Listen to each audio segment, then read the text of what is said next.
Au nom du Père et du Fils et du Saint-Esprit. Amen. Grande joie d'être là avec toi en ce mardi 16 août. Et nous sommes appelés à bien demander l'Esprit Saint qu'il vienne nous remplir de sa lumière, qu'il ouvre notre intelligence pour comprendre les Écritures et aussi demander l'intercession de la Vierge Marie pour que nous puissions comprendre les Écritures avec le cœur de Marie et mettre la parole en pratique comme Marie, que nous puissions aussi la garder dans notre cœur comme la Vierge Marie. Alors, la première lecture d'aujourd'hui, c'est Ézéchiel chapitre 28 à partir du verset 1. La parole du Seigneur me fut adressée en ces termes. Fils d'homme, dis au prince de Tyr, ainsi parle le Seigneur Dieu, parce que ton cœur s'est enorgueilli. Tu as dit, je suis un Dieu. J'habite une demeure divine, au cœur de la mer. Alors que tu es un homme et non un Dieu, tu te fais un cœur semblable au cœur de Dieu. Voilà que tu es plus sage que Daniel. Aucun secret ne te déconcerte. Par ta sagesse et ton intelligence, tu t'es fait une fortune. Tu as mis or et argent dans tes trésors. Si grande est ton habileté dans le commerce, tu as multiplié ta fortune et ton cœur s'est enorgueilli de ta fortune. C'est pourquoi ainsi parle le Seigneur Dieu, parce que tu t'es fait un cœur semblable au cœur de Dieu. Eh bien, voici que je vais venir contre toi des étrangers. Je vais faire venir contre toi des étrangers, les plus barbares des nations, et tireront l'épée contre ta belle sagesse. Ils profaneront ta splendeur et te feront choir dans la fosse. Et tu mourras de mort violente au cœur des mers. Diras-tu encore, je suis un Dieu en face de tes meurtriers, car tu es un homme et non un Dieu. Entre les mains de ceux qui te transpercent, tu mourras de la mort des incirconcis, par la main des étrangers, car moi, je parle oracle du Seigneur. Et si nous voyons l'orgueil, quelqu'un de ces rois de Tyr, prince de Tyr, qui se croit comme un roi, comme un dieu, pardon, comme un dieu. Et à cause de son intelligence, de la fortune, de son habileté dans le commerce, la sagesse et son intelligence, sa fortune, et se fait un Dieu. Et il y a des gens qui vivent comme ça, comme des dieux, croient qu'ils ont tout le pouvoir pour tout faire et qui sont remplis d'orgueil. Il s'est dit, je vais envoyer contre toi des étrangers qui vont te transpercer entre les mains de ceux qui te transpercent. Mais à cause de l'orgueil. Et souvent, le Seigneur veut vraiment casser. Souvent, non. Le Seigneur veut toujours casser en nous notre orgueil. Toujours. Et les gens qui sont très orgueilleux, ils doivent toujours être attentifs aux moyens que le Seigneur te donne, t'envoie pour former en toi un cœur humble. Car tu es un homme, tu n'es pas Dieu.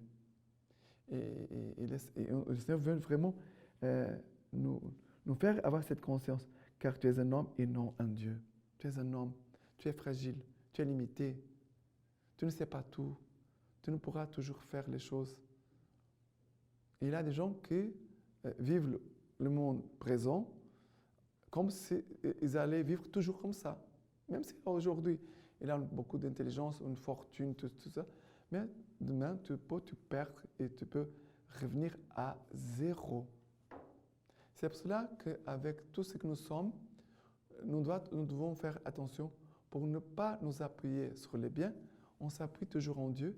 Et avec les biens que nous avons, nous devons toujours dire, Seigneur, voilà, tout ce que tu m'as donné, c'est aussi pour aider les autres à pouvoir grandir et avancer. Non pas pour me mettre plus en haut et d'écraser les autres. C'est pas ça. Maintenant, le psaume d'aujourd'hui, c'est Deutéronome chapitre 32. Deutéronome chapitre 32 à partir du verset 26. J'ai dit, je les réduirai bien en poussière. J'abolirai leurs souvenirs parmi les hommes, si je ne craignais l'arrogance de l'ennemi. Que leurs adversaires ne s'y trompent pas, qu'ils ne disent pas notre main l'emporte, et le Seigneur n'y est pour rien. Car c'est une nation aux vues courtes, privée de discernement.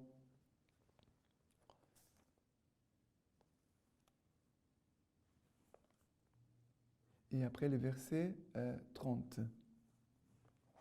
Comment donc un seul homme en met-il 1000 en fuite? Et comment deux en poursuivent 10 000? Sinon parce que leur rocher les a vendus et que le Seigneur les a livrés.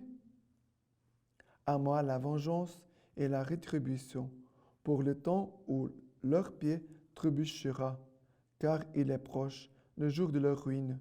Leur destin se précipite, car le Seigneur va faire droit à son peuple et va prendre en pitié ses serviteurs, car il va voir que leur vigueur s'épuise, qu'ils ne restent plus ni libres ni serfs.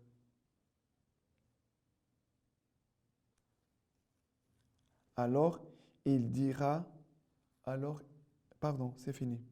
Alors, ce qui se passe ici, c'est le Seigneur qui dit, je les réduirai bien en poussière. Qu'est-ce que ça veut réduire en poussière? Tout notre orgueil, toute notre autosuffisance, tout ce qui est vécu en s'appuyant sur soi-même. Le Seigneur veut vraiment que nous soyons des hommes et femmes de foi, que nous puissions vivre vraiment en Dieu. Même si le Seigneur t'a confié beaucoup de choses, nous ne pouvons pas oublier tout ce que le Seigneur t'a donné. La parole de Dieu nous dit ceci. À qui on a beaucoup donné, on réclamera davantage. À qui on a beaucoup confié, on va exiger davantage. On ne peut pas oublier ça. Et vraiment, le Seigneur dit, à moi la vengeance et la rétribution, pour le temps où leur pied ne trébuchera. Car il est proche le jour de leur ruine. Leur destin se précipite. Voilà. Pour ceux qui sont dans l'orgueil, le Seigneur va aussi agir comme un père pour éduquer ses enfants. Le Seigneur vraiment est notre secours. Le Seigneur est notre secours. Et maintenant, l'évangile d'aujourd'hui, c'est Matthieu chapitre 19 à partir du verset 23. Jésus dit alors à ses disciples, « En vérité, je vous le dis, il sera difficile à un riche d'entrer dans le royaume des cieux. Oui, je vous le répète, il est plus facile à un chameau de passer par un trou d'aiguille qu'à un riche d'entrer dans le royaume des cieux. » Entendant cela, les disciples restèrent tout interdits. « Qui donc peut être sauvé ?» disait-il. Fixant son regard, Jésus leur dit, « Pour les hommes, c'est impossible, mais pour Dieu, tout est possible. » Alors, prenant la parole, Pierre lui dit, « Voici que nous avons tout laissé et nous t'avons suivi. Quelle sera donc notre part ?» Jésus leur dit, « En vérité, je vous le dis, à vous qui m'avez suivi, dans la régénération, quand le Fils de l'homme siégera sur son trône de gloire, vous siégerez vous aussi sur 12 trônes pour juger les 12 tribus d'Israël. Et quiconque aura laissé maison, frères, sœurs, père, mère, enfants, au champ, à cause de mon nom, recevra bien davantage. Il y aura en héritage la vie éternelle. Beaucoup des premiers seront derniers et des derniers seront premiers. » Voilà, ici Jésus a parlé du danger des richesses. Faire attention aux richesses. Car, il dit Jésus, je vous le répète, il est plus facile à un chameau de passer par un trou d'aiguille qu'à un riche d'entrer dans le royaume des cieux. Qui peut être sauvé? Pour les hommes, c'est impossible, mais pour Dieu, tout est possible. Pour Dieu, tout est possible. C'est cette phrase que nous devons garder. Pour Dieu, tout est possible. Pour Dieu, tout est possible. Pour un homme de foi, tout est possible. Vraiment, que nous puissions vraiment, si nous avons tout quitté par amour pour Jésus, que cela soit toujours par amour. Et le Seigneur nous promet aussi le royaume des cieux, la vie éternelle. Jésus dit cela. Vous recevrez bien davantage. Recevra bien davantage. Il y aura en héritage la vie éternelle. Voilà cette parole qui nous encourage, mais de veiller aussi sur les richesses. La lecture patristique d'aujourd'hui, nous célébrons Saint Étienne d'Hongrie, qui nous dit ceci. Avant tout, mon très cher fils, je te l'ordonne, je te le conseille et je t'invite. Si tu veux faire honneur à la couronne royale, tu garderas la foi catholique et apostolique avec tant de zèle et des attitudes que tu donnes l'exemple à tous ceux que Dieu a soumis à ton autorité. C'est alors que tous les hommes d'Église reconnaîtront en toi, à juste titre, cette profession de véritable christianisme sans laquelle, sache-le bien, on ne t'appellera pas chrétien au fils de l'Église. Dans notre palais royal, après la loi, c'est l'Église qui occupe la seconde place, elle qui a été sémée d'abord par son chef, le Christ. Ensuite, ses membres, c'est-à-dire les apôtres et les saints pères, l'ont transplanté, solidement bâti et répandu dans tout l'univers. Eh bien, qu'elle engendre toujours de nouveaux enfants, et il y a des lieux précis où son antiquité est tenue pour certaine. Maintenant, je vous laisse la bénédiction par les mains toutes pures de la Vierge Marie. Que Dieu Tout-Puissant vous bénisse et vous garde, le Père, le Fils et le Saint-Esprit. Amen.